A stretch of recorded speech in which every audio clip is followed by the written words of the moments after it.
All right.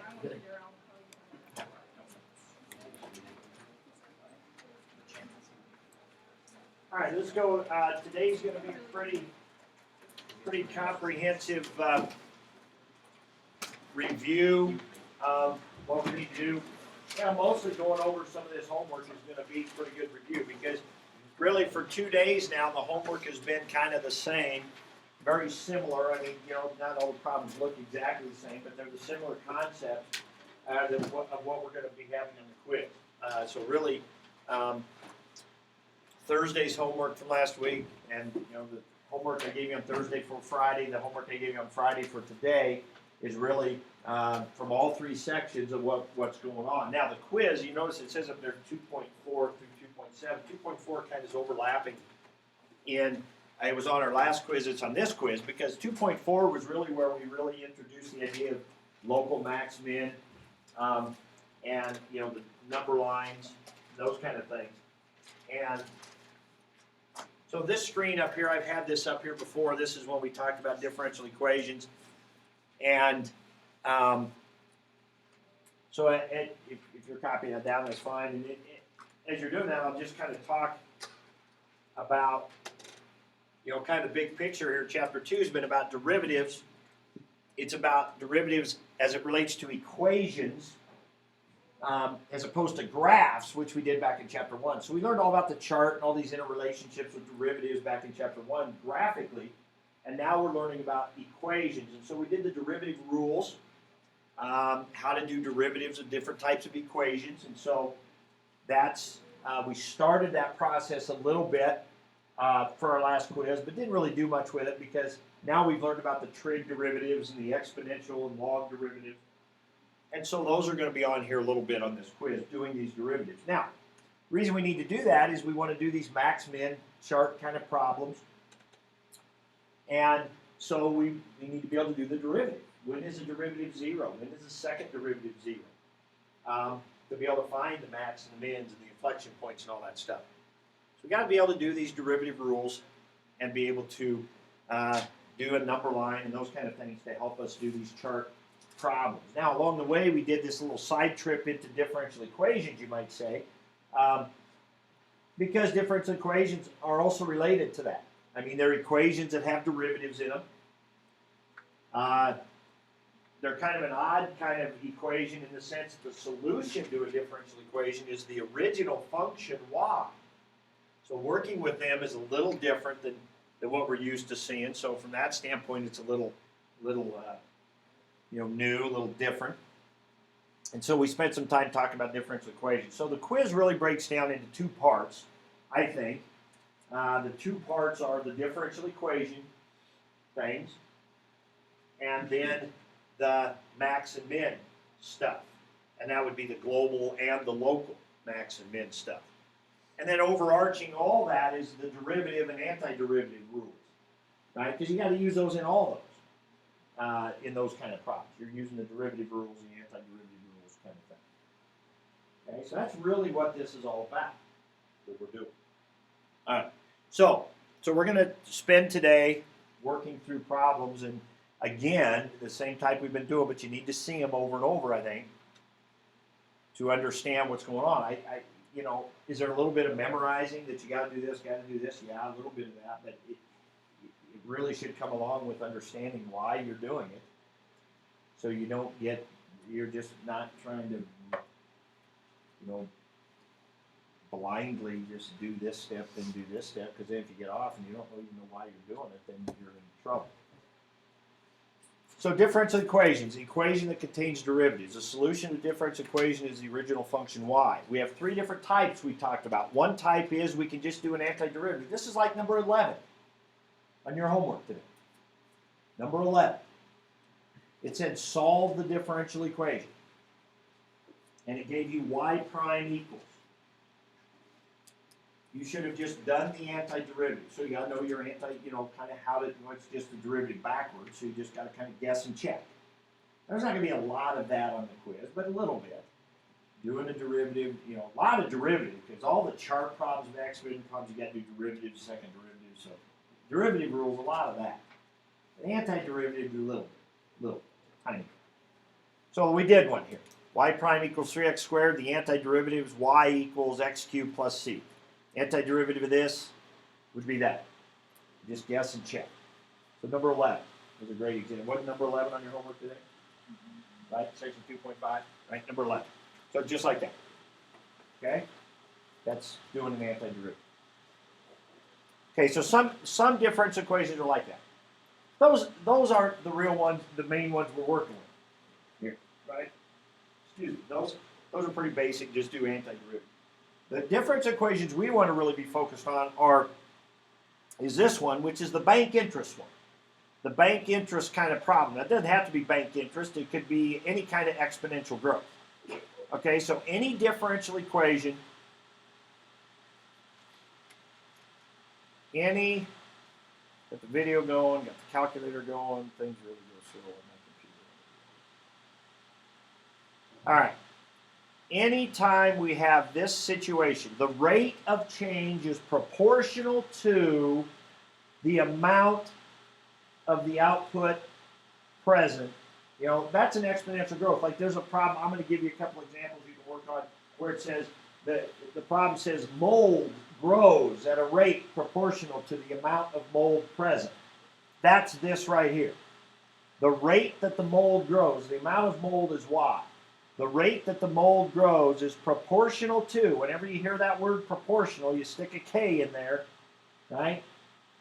The rate that the mold grows is proportional to the amount you have present. Whenever you see that, you know you're dealing with this old AE to the KT problem, which is just a bank interest problem.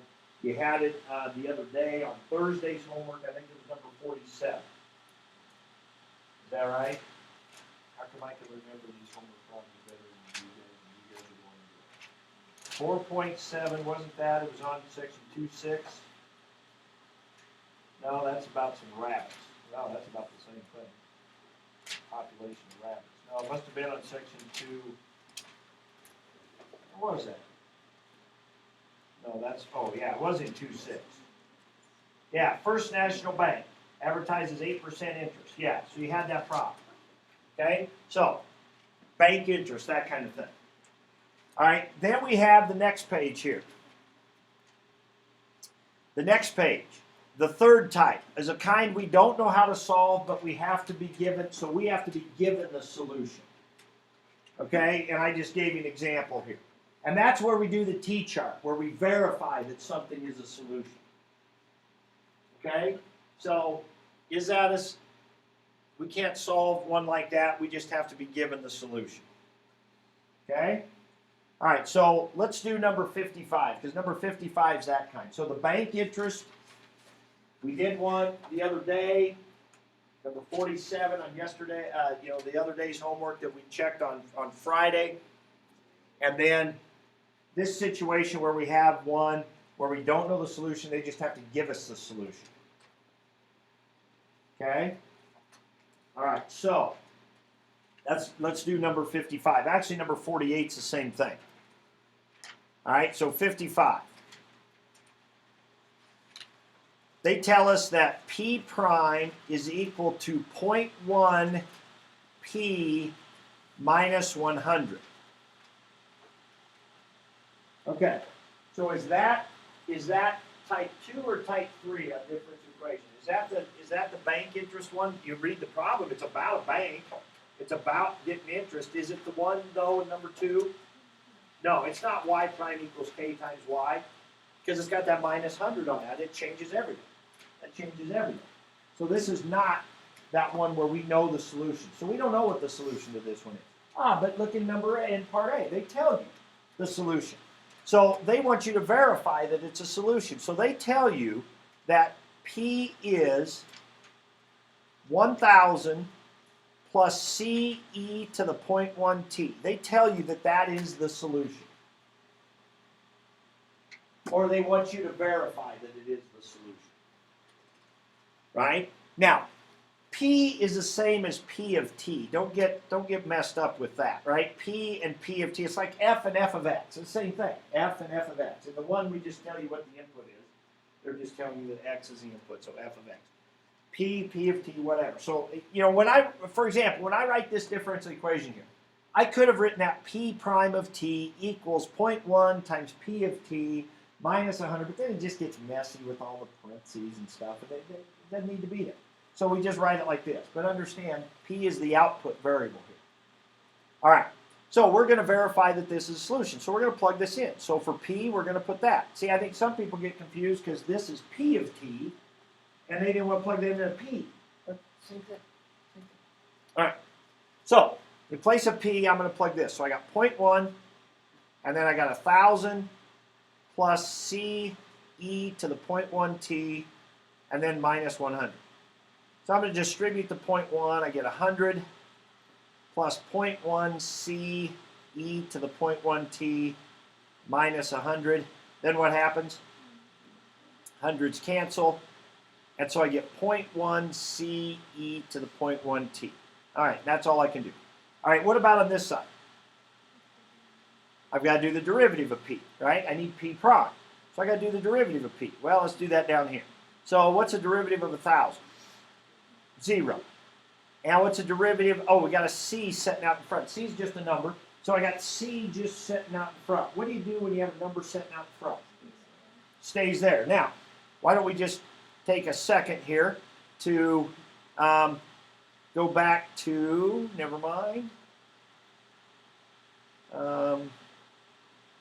Wait. I know I got it here somewhere. Aha. Right? Don't write these down right now. You wrote them down already, actually. But the derivative rules. The derivative rules, right? So in these problems, like when we're verifying the solution, we got to do the derivative. We're doing a chart plot, we got to do the derivative. So we talked about doing derivative. You got a number out in front, it just hangs out there. You got a number on the inside, you got to kick it out. It stays on the inside, but you also got to kick it out. All right? E to the x, what's that derivative? B to the x, what's that derivative, right? Power rule.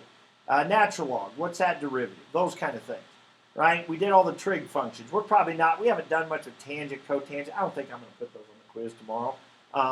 You know, what those derivatives are. We haven't really done much with those in problems. Now, we have done e to the x, and we've done log and some of those, so we better know those.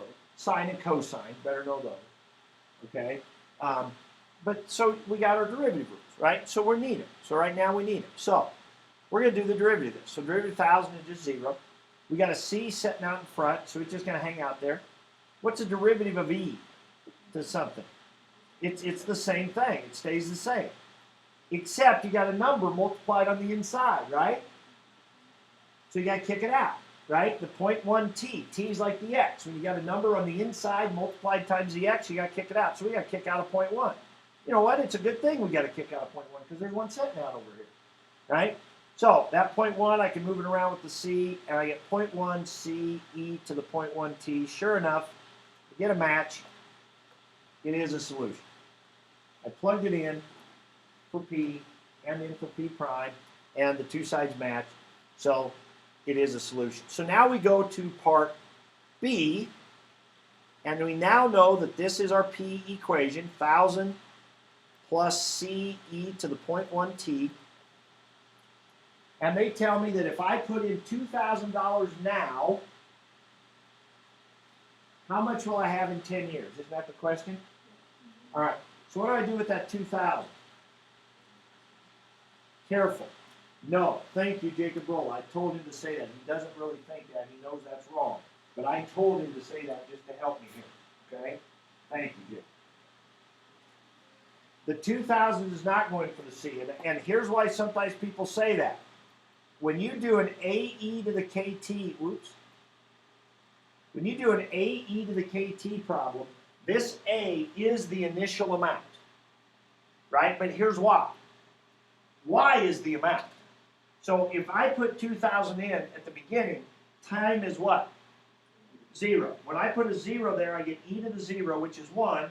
So I get 1 times a, which is a. A is equal to that initial amount. So in this, a is the initial amount. So if it's a type 2 differential equation, y prime equals ky, and you have ae to the kt, yes, the initial amount goes in for a. Okay? But that's not what we have here. So what we have to do is we have to put the 2,000 here. Okay? And then we put the 0 in for t. Now look what happens. You get e to the 0, which is 1. 1 times c, so we get c plus 1,000 equals 2,000. We subtract 1,000, and so we get C equals 1,000, not 2,000. So that C is not the initial amount. It's related to the initial amount. It's determined by the initial amount, but it's not the initial amount. Okay? Because really what we're doing is we're doing P of 0 equals 2,000. That's what we're doing when they give us that initial amount. So we put a 0 in for T, and we get a 2,000 out for P. And we solve it for C. All right, so now my equation is 1,000 plus 1,000 e to the 0.1 t. That's my equation now. Okay? And so now in 10 years, you put a 10 in for t and type that into your calculator. This would be a calculator problem. Right? This would probably be a calculator problem. But nothing we did up until that point really needed the calculator. None of this would really help you in the calculator. I suppose I could have done this derivative right here if I was doing a verify, but the verify is probably going to be on the no calculator part anyway. But this part, I would probably have on the calculator part. Okay, where we say solve it, here's your initial condition, plug it in, that kind of thing. Okay? All right, so you plug in a 10 in there for t, and you get whatever it is that comes out of the calculator. All right, so that's 55. 14 is very much like that as well. 14, they give you, now 14, now the difference, I take it back. 14 is more of just a verified problem, right? On 14, you didn't even need that initial condition they gave you. They said, here's an IVP, which remember, an IVP is just a differential equation with an initial condition tacked in, right? Kind of like our initial condition there, that we have 2,000 initial, okay? So all that means is this a solution? And so you just did your T-chart. So you really didn't even need that initial condition when you're doing your T-chart on 14. Okay, just like here, we didn't use our initial condition. We didn't use the 2,000 when we did our T-chart here, right? We didn't need that. It was when we were doing this part. Okay, so 55's another one of those. And then I'm going to give you some other ones to do for homework. Let me see, where's that? Okay, so 23, 24, those were the same kind of thing, just verify that something was a difference, that something there was a,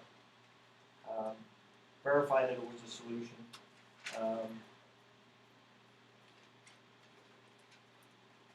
All right, so let's take a look at 48. Yes, question. Was it no? Was it no for 14? What do you guys say? Is it yes? It's yes. Can we do it?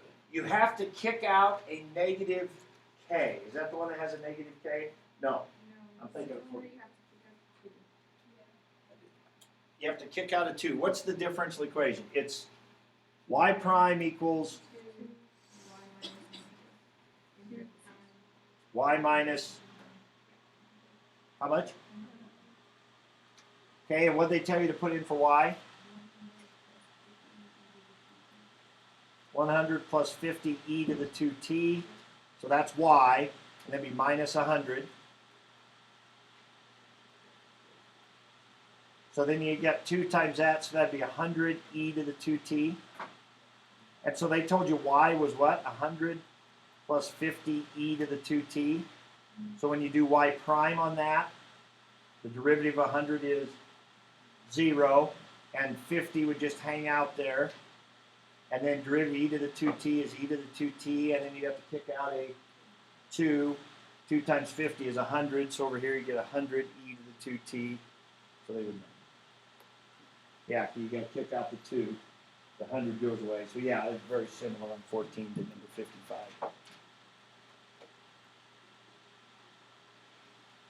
Okay? So verify a solution. So let's look at 48. Now 48 is a really good problem as far as differential equations go. I'm not going to give you one this complex or complicated in the quiz tomorrow, but every part of this represents something you should be able to do.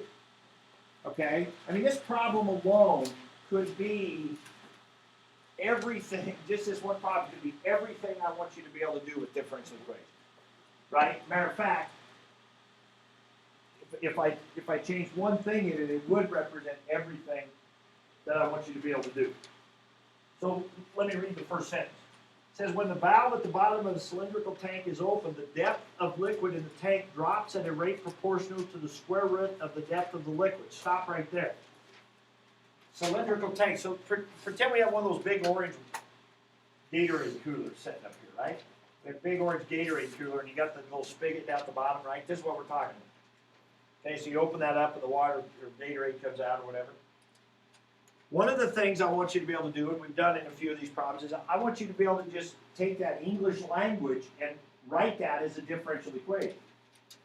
Now later in this problem, they actually tell you the differential equation. But let's just do this. Let's take that first sentence, okay? So let's let y, so let's say I told you that y is the depth of the liquid, how deep it is. Y is the depth. Okay, so what does it say? It says the depth of the liquid drops at a rate, so what would I put for that? Y prime. Proportional to, remember when I said last week, proportional to means put equals and then a K, right? And so let's put a K there, and it drops at a rate proportional to, what's it say?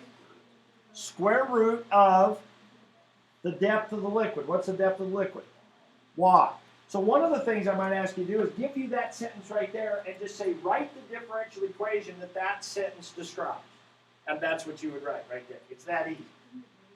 Okay, now, but this would be acceptable. This would be a fine answer to that sentence right there. The rate that the depth drops, the rate that y changes, y prime, is proportional to the square root of the depth. Bingo, there it is. Now, when you read further, this is called Torricelli's law. When you read further, you notice that when they gave it, they put a negative on it, which is fine. Why did they put a negative? Because we want the depth. The depth is decreasing. Now, think about this. This is the chart. Y is the depth, and y is decreasing. If y is decreasing, what's y prime? Negative, right? Y prime should be negative, so this should be negative. Now we notice that this was always positive, right? Y is always positive. Square root of y is always positive. So in my differential equation, what's k got to be? K's got to be negative, right? Well, in their differential equation, I think what they were thinking is, well, since y prime's got to be negative, let's really make it obvious. Let's put a negative on it. So in their differential equation, what's k? K would be positive. Right? So that's what they told you in their case positive. But I think if you were just going to write it out based on that sentence, you probably wouldn't think of putting a negative there. You would just let K be negative, right? So either way would be fine. Either way would be fine. All right. So it would work out the same. All right. So anyway, they went ahead and told you. So now part A asks you a question about the situation, and I want you to be able to talk about this. It says, is the water level dropping faster at the beginning or at the end, when it's full or empty?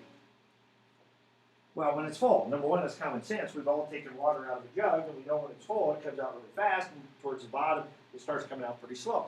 But why does this equation tell us that? It's the square root. The number is bigger than the square root of small. So when y is bigger, this side will be bigger, which means this side will be bigger, which means the rate will be bigger, and the rate's bigger, it's coming out faster. It's that simple. It's that simple. So that's why when it's more full, y is bigger, y prime will be bigger.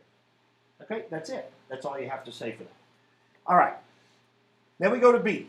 Now we start getting into the math of it. They tell us that this y, or the equation, the solution is this: 1/4 times c minus kt quantity squared. Now I know they didn't give it to you that way. They had a 4 on the bottom, but I told you that I hate division. We don't need division. They have a 4 on the bottom. Let's bring it out front as a 1/4. It makes it much easier. Because we have a rule that says when there's a number sitting out in front of a function, it just sits there when we're doing a derivative. I'd rather have a 1/4 out there. Okay? So I'm going to write it like that. So they're telling me that's a solution. They want me to verify it, so I got to plug that in. So I'm going to do a t-chart. So I got my negative k right here. And then I've got square root of y, which is all of that. 1/4 c minus kt quantity squared. Now, what happens when I do the square root of that? Well, the square root of 1/4 is 1/2, and the square root of something squared is just that, sort of. No, it's not plus or minus. It's actually we're not going to get into it right now. It's actually absolute value. Square root of x squared is not x, it's absolute value of x. Okay? Here's why. Because we already talked about this. We said when I ask you for square root of 9, it's 3. It's always positive. Square root of 9 is always positive. Right? So square root of x squared has got to be positive. Is it possible that the x could be negative in here? Couldn't I do negative 3 times negative 3 and get 9, and then the square root of 9 is 3? I don't get negative 3, right? There, I don't get the same thing to start with. It's always positive. Since x could be negative here, I have to put absolute value bars around. Now, later on, that's going to become an issue for us, not for this quiz, and it'll be a while. But for right now, we won't worry about it. You might have noticed that in the directions in the problem, they told you, for physical reasons, c minus kt has to be positive. Right? They said that in there.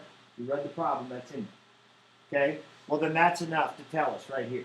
If c minus kt is positive when we do the square root of that squared, we don't have to worry about putting the absolute value bars around it because it's positive. Okay. Anyway, probably didn't think of that. Don't worry about it. So there we go. Rearrange it a little bit here. Put the k in 1/2, kind of in this order, whatever. But I'd probably just stop right there. All right. Now, on this side, I need y prime. So I come back to my y, and I got to do the derivative. So 1/4 is just going to set there. I bring the 2 down in front, power rule. 2 times a fourth is 1/2. C minus kt to the first. But I got to kick out a negative k, because k is a number times the x, or it's a t in this case. Negative k is a number multiplied on the inside. Whenever you have a number multiplied on the inside, like sine 2x, you got to kick it out. So we got to kick out a negative k. It's a darn good thing because there's a negative k sitting over here too. So sure enough, negative k times that half, that'd be negative 1/2 k. And in parentheses, I got c minus kt to the first. Sure enough, those two match. That is my solution. So that's part B. Supposed to show that that was the solution. All right, so now we've got this solution. 1/4 c minus kt squared. So in part C now, they tell me what? Y of 0 is 9 and y of 20 is 4. What did they just tell me then? Initial conditions, but in the context of this problem. The depths at certain times. So they would not have had to give that to me in math notation. I'm glad they did. I've been telling you for a while now that if you use proper math notation, it can help you in these problems be less confused. Some of you are more confused right now because you won't use proper notation and you're getting lost in the notation. Okay? What they could have said was in words. They could have just said, at the beginning, the tank has 9 feet in it, and 20 minutes later, it has 4 feet in it. What I would do when I read a sentence like that is I would immediately put it into this math notation because they're giving me initial conditions. Because when I write it like this, I know exactly what to do. What's this mean? Put a 0 in for t and a 9 in for y, right? Because this is a function y of t equals, so the t is, the 0 goes in for the t. All right, you have a 50-50 shot. All right, 9 for the y, 1/4 c minus k times 0 squared. K times 0 is 0, so this would be c squared. Let's multiply the 4 over to that side. We get 36 equals c squared. We do the square root. You should have put plus. Anybody hear like a ring? Is it just my ears? I think my ears are. What happened? Like a dog whistle or something. Calc teacher whistle. Only calc teachers can hear. That was weird. All right. So, plus or minus 6. You should have thought of that. If you didn't, that could come up, that could haunt you in some problem. But in this problem, it doesn't. Here's why. I go back to this. C minus kt, they told us, had to be positive, greater than or equal 0, which means C has to be greater than or equal to kt. Now, what did we say about k already? What did we say about k already? Early in the problem. What do you say about k? Has to be positive, right? T is time, and this problem, time is positive. So k times t is positive, c has to be greater than that, c has to be positive, so we can ignore the negative on this one. Okay? Now what does that mean? That means our equation is now this. 1/4 6 minus kt squared. So we've got half the battle here. We had two unknowns, c and k. We got two initial conditions to help us find them. So we just found c. Now we're going to put our 20 in for t and put our 4 in for y. We have 1/4 6 minus kt squared. I'm going to multiply my 4 over there and get 16. I get 6 minus kt squared. I'm going to square root both sides. I should put plus or minus 4 there when I square root. But again, 6 minus kt is the c minus kt we talked about before, and that's got to be positive. So 6 minus kt has got to be positive. It can't be negative 4. So it turns out when we square root this time, again, we only want the 4. We subtract 6, we get negative 2 equals, oh wait, I forgot I was supposed to put what in for t. Somebody should have told me. Yes, I should have put it, when I put the 4 in for y here, I should have been putting the 20 in for t. Right here. So I should have been putting the 20 in for t. Okay? So I subtract 6, I get negative 20k. I divide by negative 20, and I get 1/10 for k. So that now tells me my y equation keeps getting better all the time. I now know what c is. I now know what k is. I now have my y equation. Now, why is that helpful? I forgot the square. Why is this helpful to have this y equation? I can find the depth at any time. I mean, Torricelli's law is great and all.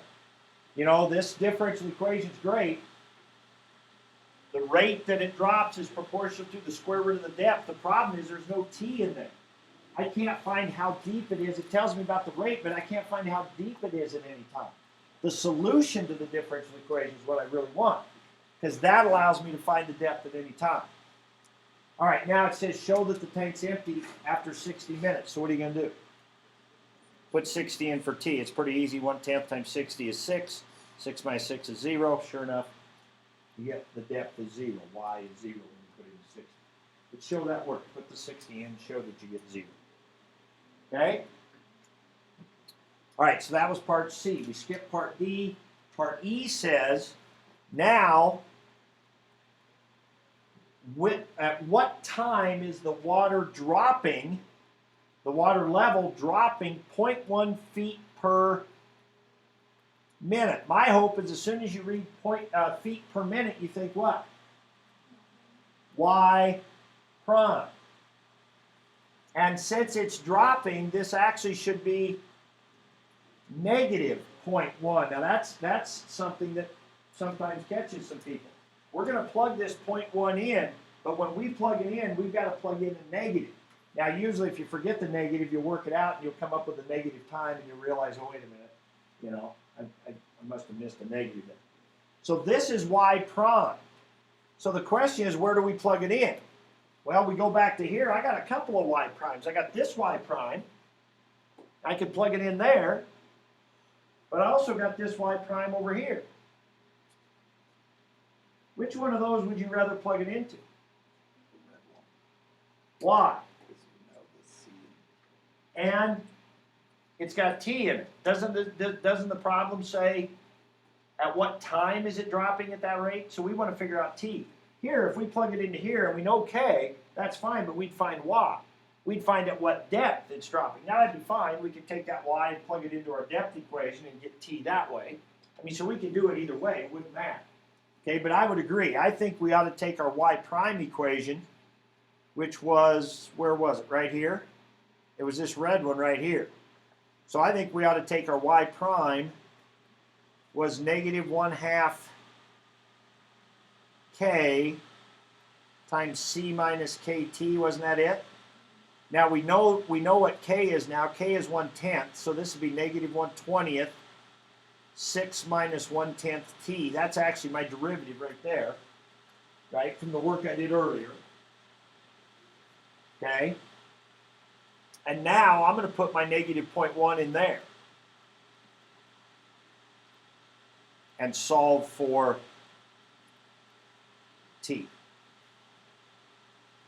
Now, let me back up, and I'll solve that here in a second.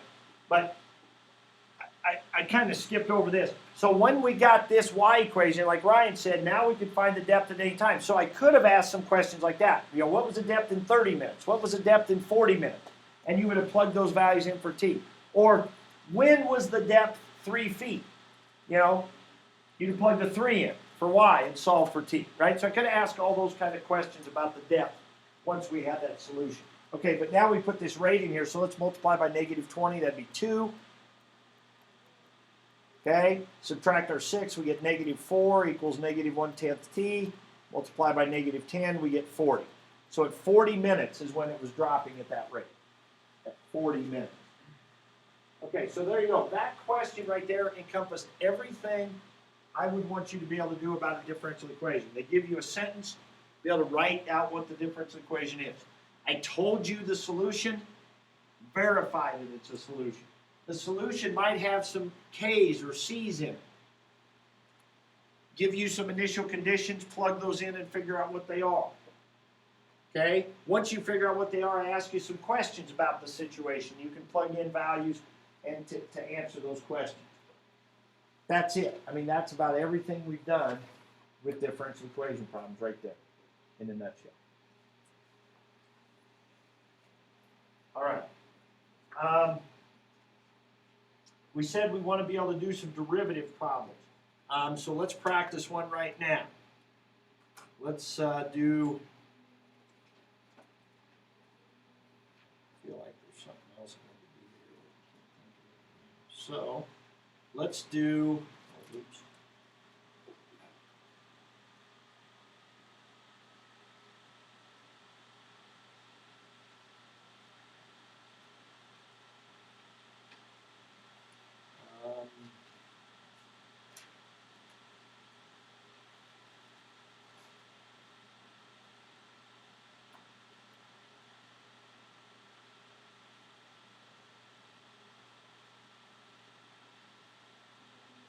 There you go right there.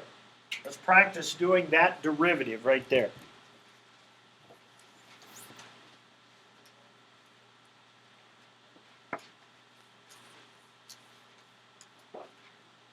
There's y. You do y prime.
All right.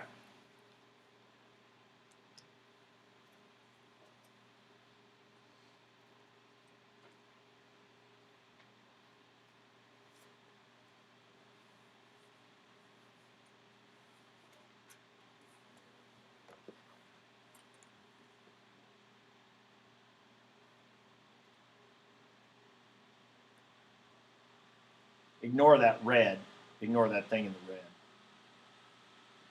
that I wrote down here. We'll talk about that in a second.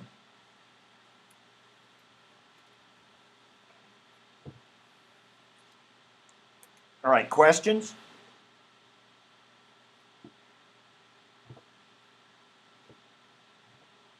Don't be shy. What do you got concerns about them?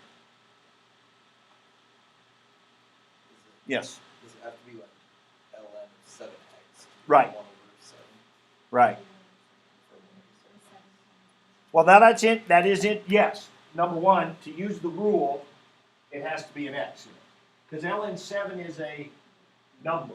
ln7 is a constant. And so the rule for derivatives is for functions of x or t or whatever the input variable is. But constants, the derivative of a constant is just 0. So ln7, the derivative is 0. Right? Now, if it was ln7x, that's a whole different ballgame. But the interesting thing about that, when it comes to natural log, is, yeah, it'll always cancel itself out. So if I had ln7x and wanted to do the derivative, that would be 1 over 7x, but then you got to kick out a 7. And it always ends up being just 1 over x. Now, where it wouldn't be would be like this one, right? Like if that was ln of 7x plus 1, then it's not, because then you'd have 1 over 7x plus 1 and then kick out a 7, right? The plus 1 is just a shift kind of thing. And so then it would be 7 over 7x plus 1, because there the 7 doesn't cancel, right? So I mean, so I don't want to say it's always just 1 over x, but if it's just 7x or 2x or 3x or 4x in there, yes, then it would be 1 over 4x, kick out a 4 before you cancel. Okay? But anyway, so that's a little bit about that. Remember, other logs, it's still 1 over, but then you have to kick out this 1 over, or not kick out, but you have to tack on, I guess, this 1 over ln2. I mean, that's what the rule was for logs with other bases. And then this one, we have 3 to the 2x. It's its own derivative, just like e to the 2x would be its own derivative. But you have to kick out the 2, and you have to tack on the ln of the base, the ln3. So that's just, those are a couple rules. These two right here, just a couple rules you've got to brush up on. And go back and look at your notes and look at them. Okay, here when we bring the 6 down in front and then we kick out the 2, I think you need to simplify that by putting those two together. The 2 and the 6 makes 12. Here you don't really do anything other than rearrange them maybe. I just rearranged them. I don't care about rearranging. But the 2 and the 6 you're not rearranging. You're putting those together, and I think you should. Okay, so here there's not much to change. Now what I did in the red is I was just making a comment when I did this for another class. I was just making a comment here that what if you had to do the derivative again? Well, the 2 and the ln3 is just a number hanging out in front. So the 2 and the ln3 would just hang out, and you would do this derivative again, which would be 3 to the 2x, tack on an ln3, and kick out a 2. And so you'd end up with, 2 2's and 2 ln3s when you did it again. Okay, and that was why I have the red there, was just a comment on what if you did another derivative. Yes, I would want you to put the 2 and the 2 together and write that as a 4. And you could do that if you wanted to. Okay? Again, this part of it's going to be a very small part of our quiz tomorrow. So let's go back to this. So we were talking about the quiz, right? So half, little less than half, is this idea of differential equations. So we've now spent, about half the block here, we've spent on differential equations, right? T-chart, you'll verify, you got the bank interest one where you just memorize it's an AE to the KT situation like the homework we had the other day. Then we also did 48, we did 55, which weren't that type. They were ones where we gave you the solution and you had to go ahead and verify and use them. Those are differential equation problems, okay? Now, it may involve doing like an antiderivative. We talked about that with number 11. And in all kinds of problems, like verifying in the chart, which we're going to go on to now, you have to do derivatives. So we just practiced a little bit of derivatives. So I had 4 things here the quiz was about. This was one. And then let me skip all the way to the last one.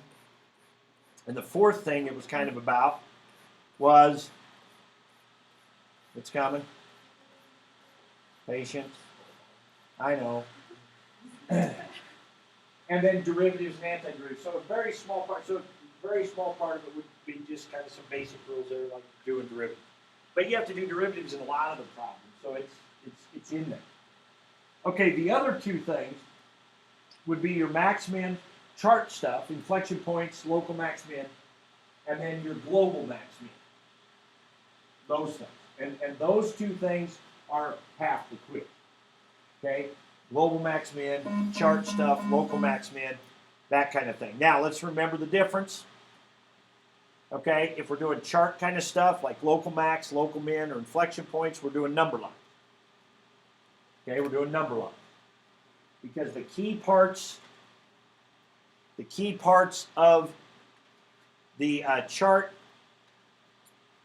when it gets right down to it. Now, in chapter 1, listen, in chapter 1 when we're doing graphs, you could use all of the chart, right? You could use all of the chart when you're doing graphs. Graphs are easy. If you want to know when F is concave up, and you got an F prime graph, just see when the F prime graph's going up. Just look at the graph, see when it's going up. But if you have an equation, think about this now. If you have an equation, can you tell when an equation is going up? No. The only thing you can do with an equation is tell if it's positive or negative by plugging numbers in, or see if it's 0. So with graphs, in chapter 1, you could use the whole chart. Okay? Because you can see when a graph's going up and going down, and when it's positive and when it's negative. But when you have an equation, about all you can do is this. Right? That's about all you can do with an equation. Is find out when it's 0, and do a number line, and find out when it's positive and negative. But that's enough. That's enough.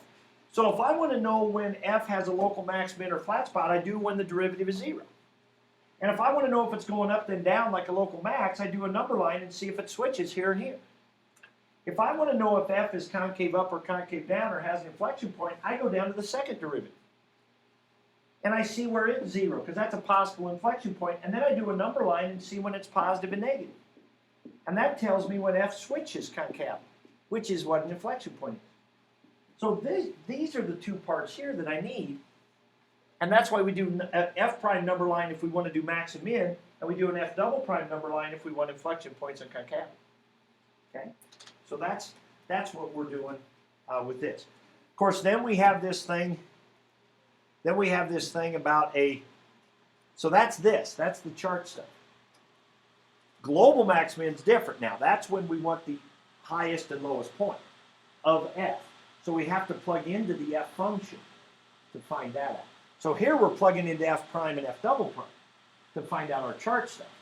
Here we're plugging into F. So you got to understand why you're doing what it is you're doing. That'll tell you where to plug into. Don't memorize it, right? Understand what it is you're doing. All right. So let's look at 41. 41 is a no calculator problem, and then we're going to do the calculator problem. And I'm telling you guys, you're going to half the quiz is 41 and 45, I think. Half the quiz. If you do 41 and 45, you can get a 50%. That was supposed to come out more positive. that didn't sound very good. Okay? That's assuming if you can't do any difference in equations, you got to be able to do more. All right. Remember the one on the quiz last time? That chart one was 7 points. That one problem was 7 points. Okay? With all the different things you have to do with the number line and so forth. Okay? All right, so 41 says f of x equals, what was it? 2 sine x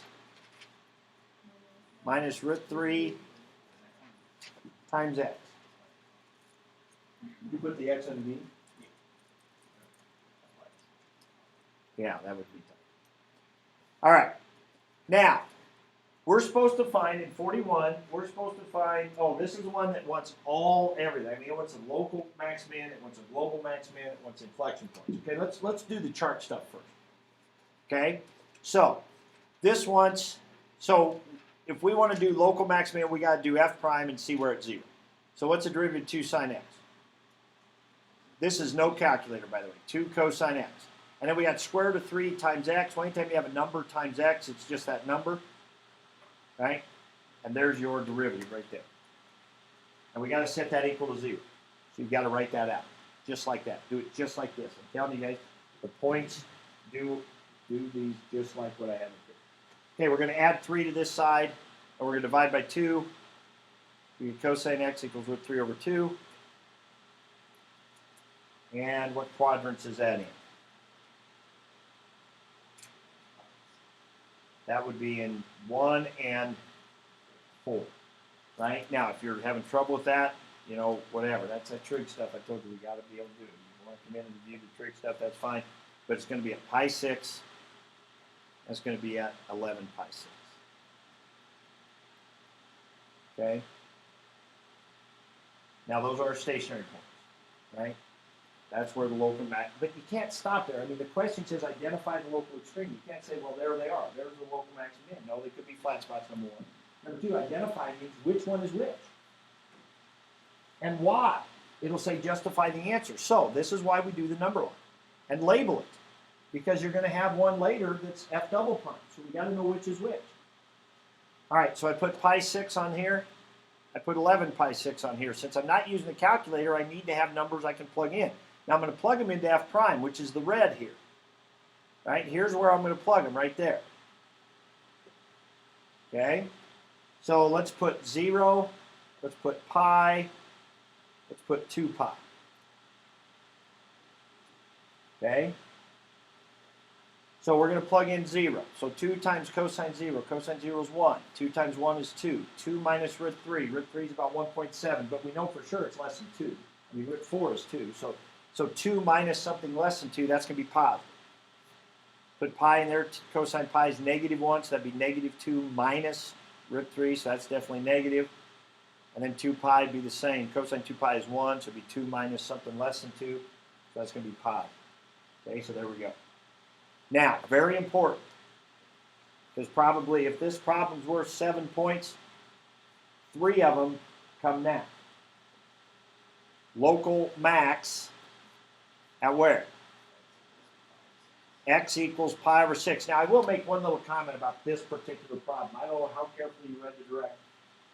The directions in this problem do say to give the local max and min both coordinates.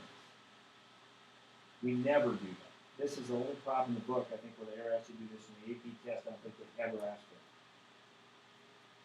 it. Technically, to answer what they asked for, we would have to plug the pi 6 into the original, get that value also, and give the x and the y coordinate. But don't worry about it. On the quiz, I'm not going to ask that for sure. Local max, we usually want where is it. We're just going to put the x value. And you have to say why. You have to say because f prime switches positive to negative. Now, up until last year, I made my classes write out f prime switches positive to negative, therefore f switches increasing to decreasing. I quit doing that because I thought that's what the AP test required. And then I read it more carefully and it wasn't. Now, to be honest, after last year, I kind of regret not making them do that. Because I want you, you really should understand why is this make a local max. It's because this means f is going up then down.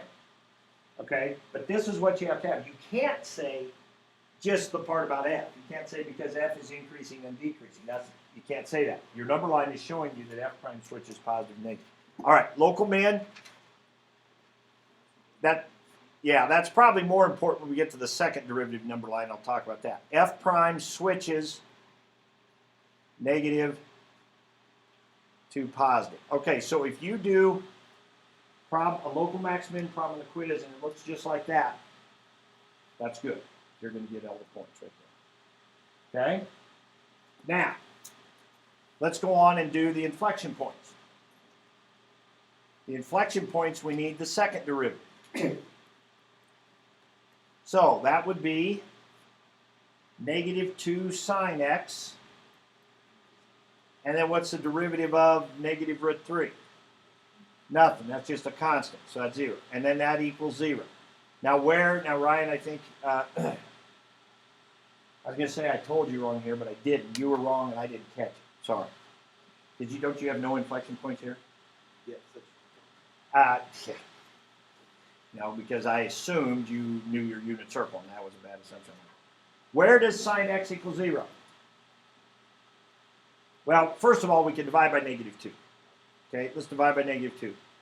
Where does sine equal 0? 0, pi, 2 pi.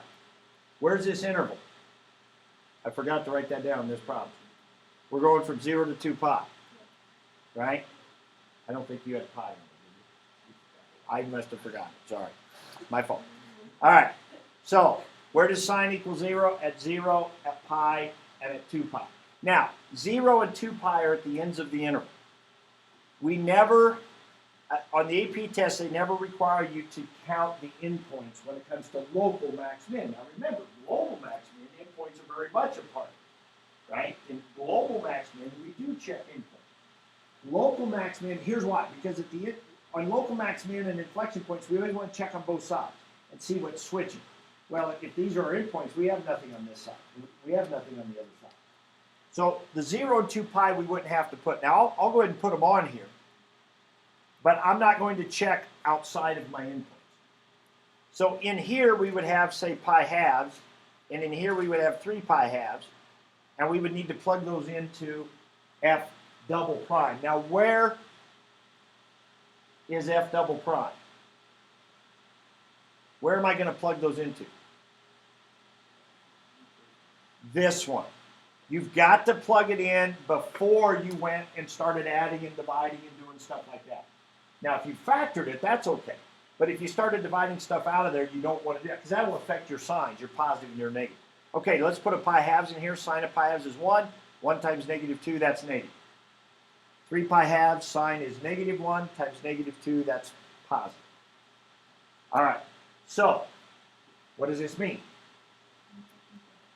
Inflection point at x equals pi, and we have to say f double prime switches negative to positive. Now, with inflection point, we really don't care which way it switches. We just care that it switches. And again, 2 years ago, I made my classes write this. They had to write f double prime switches negative to positive. Therefore, f switches concave down to concave up. And that's why it's inflection point.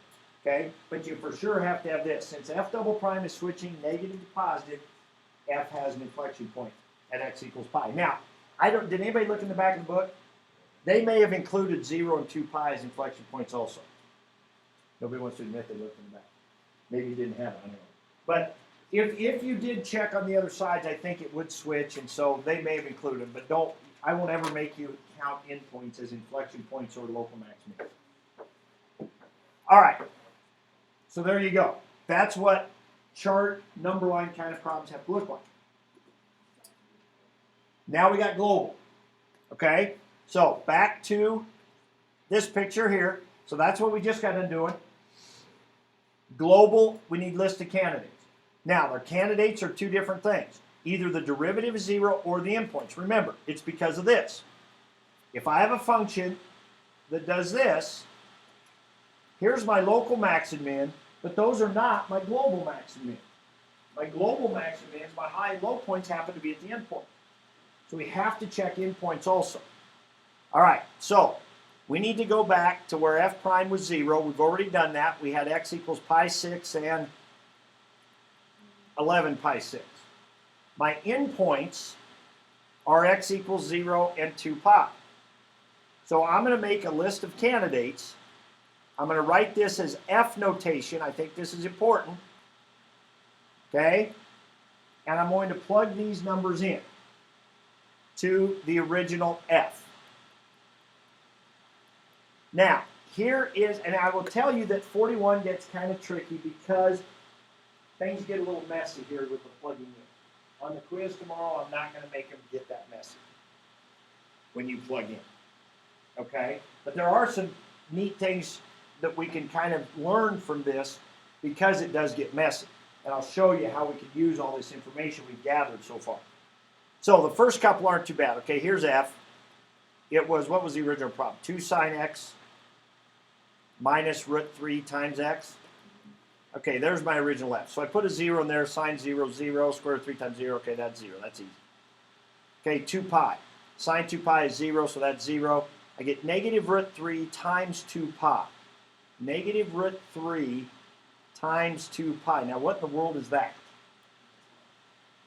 Some number. Thank you. Now, that's about 1.7. That's about 6. So that's less than 12. Like negative 10 and a half, I don't know, something. Whatever. Let's just call it negative 10 for now. I don't know. Hopefully that's good enough to know that it's negative 10. Often it is. Okay, now let's put pi 6 in. Sine of pi 6 is 1/2. 2 times 1/2 is 1. Square root of 3, so minus square root of 3 times pi 6. Now what's pi 6? About 1/2. About 1/2. So 1/2 times 1.7, that's about 0.8. 1 take away 0.8 is about 0.2. Now I look at that and I say, oh, geez, that's close to 0. But it's bigger. How do we know it's bigger for sure? 0.2. Well, yes, but 0.2 is an estimate. Go back to here. What is the graph? What does the F graph do at the beginning? It goes up. F prime is positive. That means F goes up. So at the beginning, from 0 to pi 6, this graph goes up just a little bit. So, starts at 0 and goes up just a little bit. Okay? So there you go. So we do know that that's higher. So what we have is that local max. Remember, pi 6 was a local max. So this graph's going up, and then it goes up for a little bit, and so there's my 0.2 right there. Okay, then it starts going down. Okay, now it's going to go down all the way to 11 pi 6. Now let's put that in. Sine of 11 pi 6, that's negative half. So 2 times negative, that'd be negative 1. Minus root 3 times 11 pi 6. Now here's where it gets kind of tricky. What's 11 pi 6? Not quite 6, right? It's a little smaller than 2 pi. So it's not quite 6. Times this. That's got negative 1 on it. So that's negative 1. So this would be about 1.7 times not quite 6. So it's not quite 12. Well, it's about negative 10, but that's got the negative, probably a little smaller, so more like negative 9, but then we put the negative 1 with it. It's about negative 10 also. But don't we know that this graph's going to go down to 11 pi 6 and then come up just for a little while? Right? We know that from back here. It's going to go down all the way to 11 pi 6, and it's going to come back up for just a little while. So this has to be the lower one at 11 pi 6. So this negative 1 minus root 3 times 11 pi 6, whatever in the world that is, and I know this is really tricky without a calculator, right? That does have to be my minimum. And this does have to be my maximum right here. No. Now here's what, remember, global max min, we want the y value. So what I would actually probably prefer, now I'm not going to make you do this on a quiz, but what you would really want is you'd want that exact y value. So you probably want, when we put in pi 6, we had 1 minus this right here. I would want that. Just put that. Right? If it's no calculator, remember, here's the rule. If you give a decimal answer, you got to be accurate to 3 decimal places. Without a calculator, that's rarely going to happen. Without a calculator, you're probably not giving decimal answers because they're not going to be accurate to 3 decimal places. So what you do is just give this. But that part of this problem where that got real messy, not going to happen. That'll be on the calculator, which we're going to do right now. Okay? So don't worry about that part of it. The one I give you for no calculator, the numbers will be a lot easier to plug in, and they'll come out a lot nicer. Okay? So don't worry about that part of it. Understand the process, though, of list of candidates. where the derivative is 0, what are the endpoints, plug those into the original function, compare the y values. Biggest one, littlest one, that's what you got to remember. All right, let's go 45 here. And Allie is on deck. So did you get logged in? All right, so you are going to have pretty much guaranteed a calculator max min type problem. Now I don't know that I'm going to give you one where you have to do everything like that.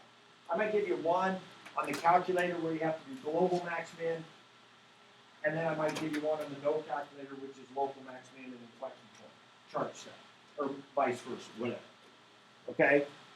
So it's good practice here anyway. All right, so we get this function here. So what was f of x on 45? Cosine x 1/2 cosine 2x.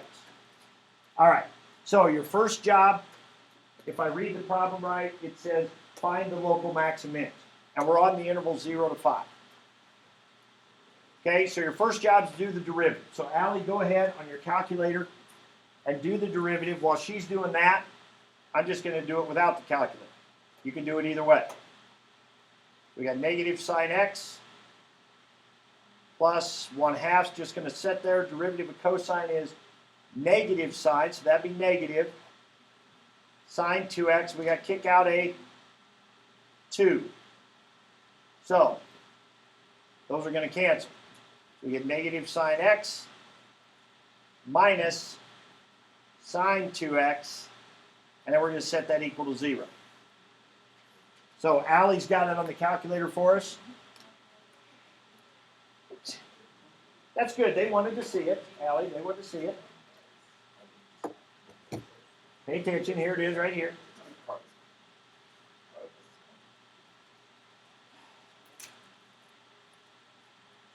All right. So we do the derivative. I was informed by a few people the other day when we were doing the calculator one, we went a little too fast.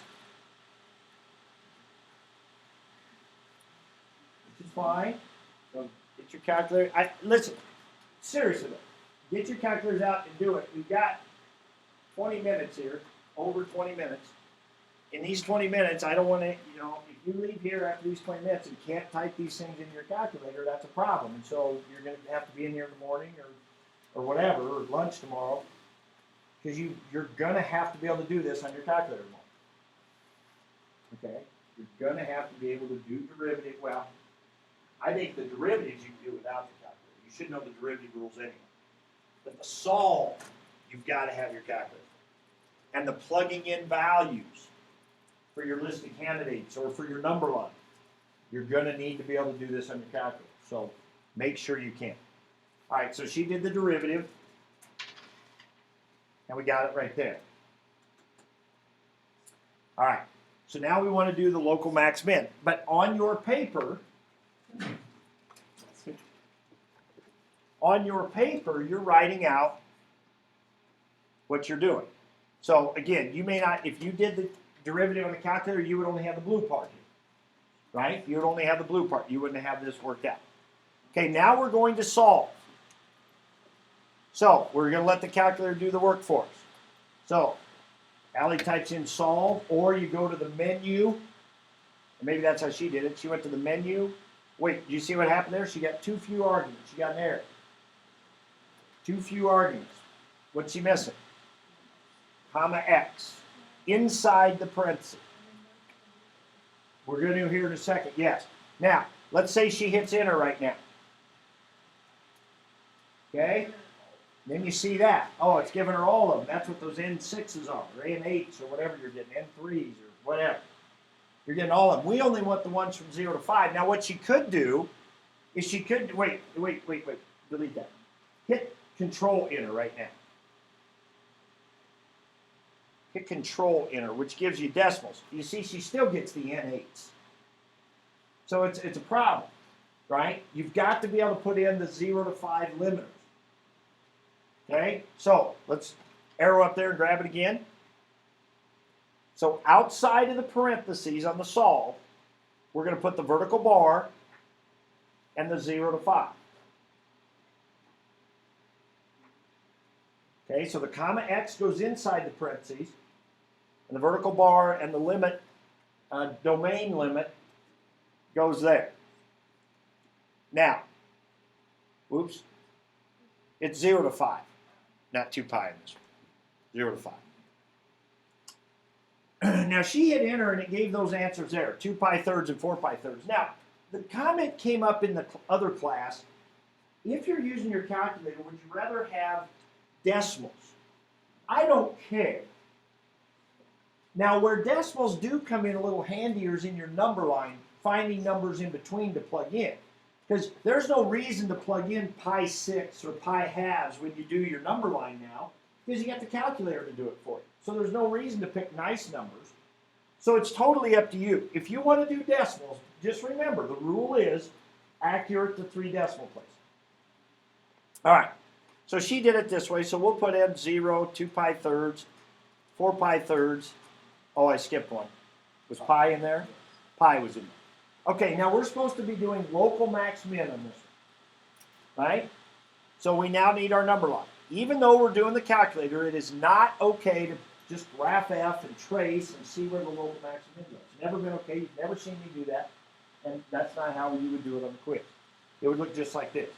So we write down those stationary points right there, okay?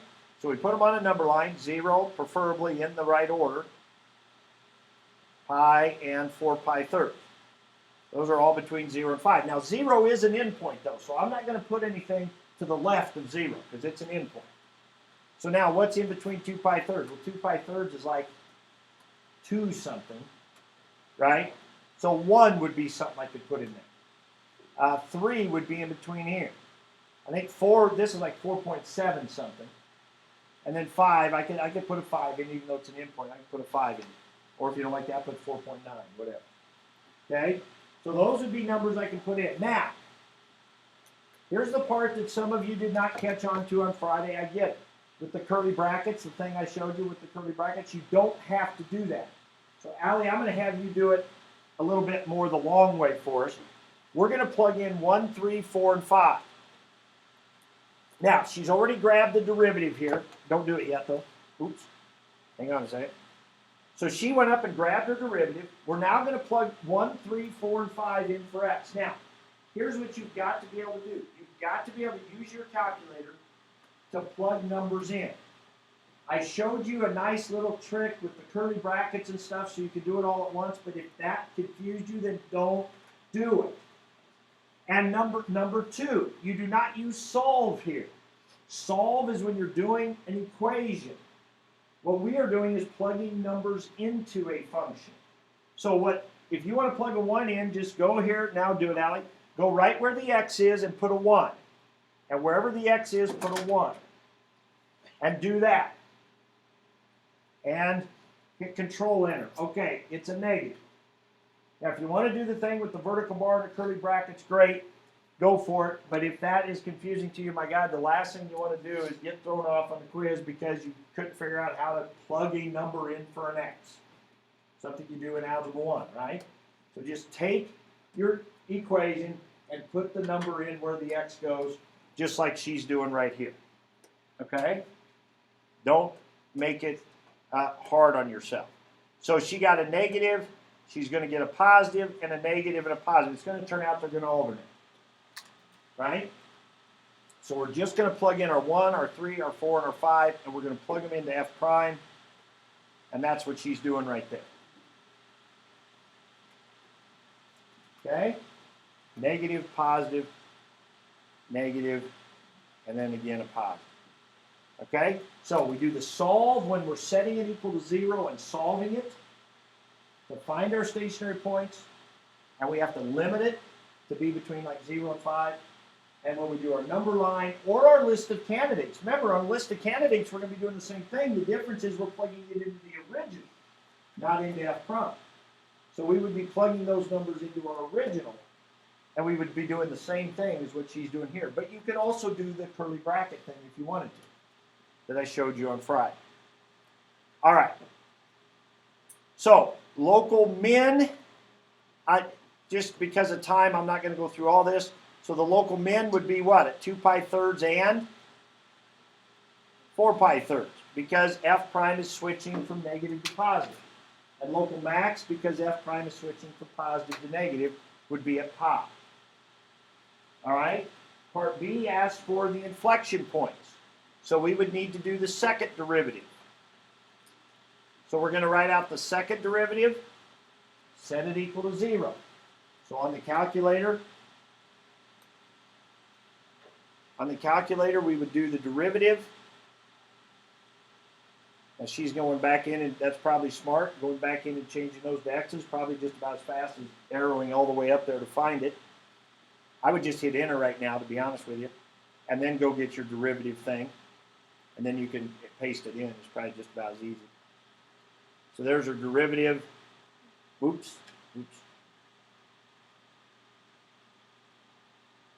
Yeah, there you go. Yeah. Wait. Arrow into the box. Arrow into the box. There you go. Now go grab it. Okay, so here's your second derivative. Okay. So -2 cosine x, right? You write that all out. Now we're gonna solve that, set equal to 0. Same thing. So this is just the same thing, right? That we just did for f prime. Set equal to 0. Now we're just going to do this. But I bet we're going to get a bunch of them, aren't we?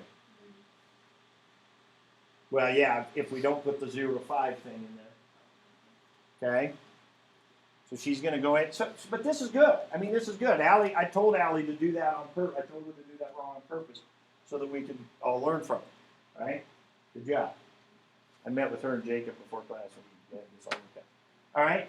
So now, and then you get that thing, right? So you're working on a quiz and you get that ugly mess. You're like, oh, whoops, I better hit Control Enter so I get a decimal. I better hit, when I get that messy thing, I'll just hit Control Enter and then it'll give me decimals. Okay? So we get 0.935, we get 2.09 something. What was it? Oh, it wasn't 209. What was I thinking? 257. 3 or 4, and then 3.7. Oh, that's what I was saying. 3.709. Then we're going to do a number line, right? We're going to put those numbers on there.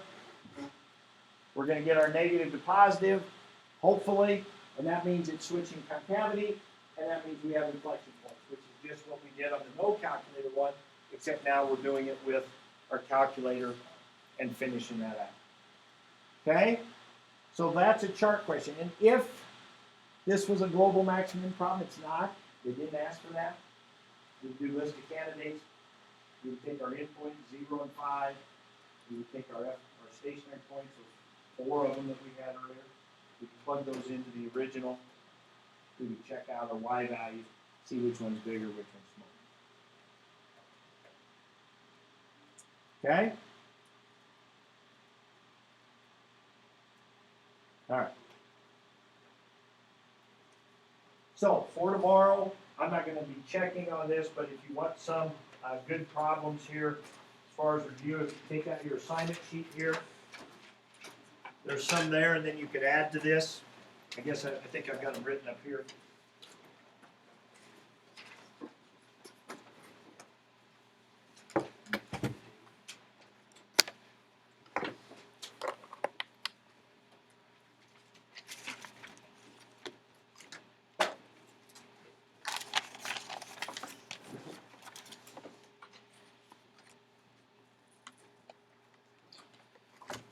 All right, so if you look in section 2.5, 26 and 27, I think today we have like 23 and 24. 26 and 27 are verify the T-chart, verify that's a solution. 44 and 45 are kind of problems where it gives it to you in words and like proportional to, right? The rate the liquid is dropping is proportional to the square root of the depth of the liquid, and kind of write the difference equations, little things like that. 64 talks about the mold growing is proportional to the amount present. That's like a bank interest problem. That's y prime equals k times y. Y prime equals k times y. It'd be a bank interest. AE to the kt. It's exponential growth. So that's number 64. So that's one I've added. Number 38 over here is also that kind of a problem. It talks about bacteria growing in a dish. And it's that same kind of exponential growth, bank interest kind of thing. 23 through 29 over here on page 151, that's a little bit of derivative, antiderivative practice that we talked about. And then down on 2.7, what we just got done doing. 46 would be like number 45 that we just did. Practice using your calculator, local max min, inflection points, that kind of thing. Okay, and I just made one up here that's like 41. So this would be like 41 with some trig and unit circle and a number line kind of thing. Okay, so I just made one up for you to practice there. All right, so that's a decent review, I guess, but really the last several days' assignments have been decent reviews. So go back, I almost think watching the video, watching Thursday's video, or Friday's video probably as much as anything, but maybe even Thursday, but Friday's video as much as anything, and then maybe even today's, but because some of that stuff, your head was spinning a little bit, it was a lot of new stuff and whatever.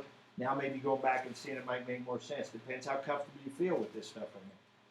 If you're not feeling that comfortable, going back and watching those might be helpful. Okay, but that's what I would suggest.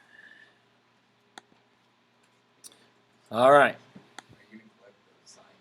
Oh yeah, I forgot to in the other class. So I'll pick theirs up tomorrow. But yeah, if you've got them, if you got your sheet signed, you can pass those up. That'd be awesome.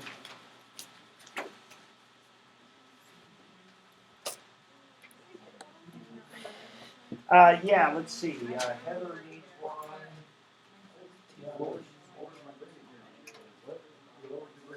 Yeah, I'll still give you the points if you bring it tomorrow. Make sure you bring it tomorrow, though. Make sure you bring it tomorrow.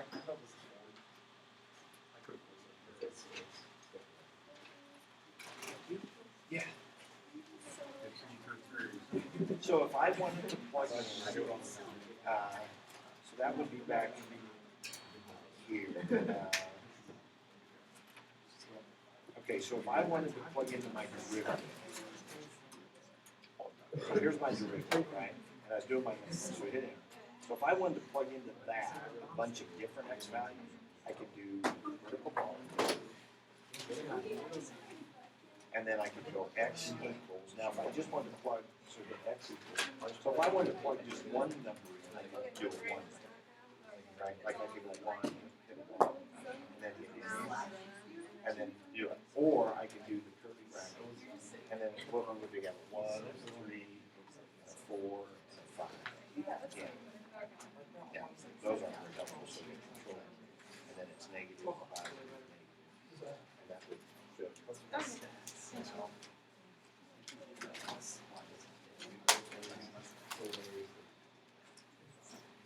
Okay, to get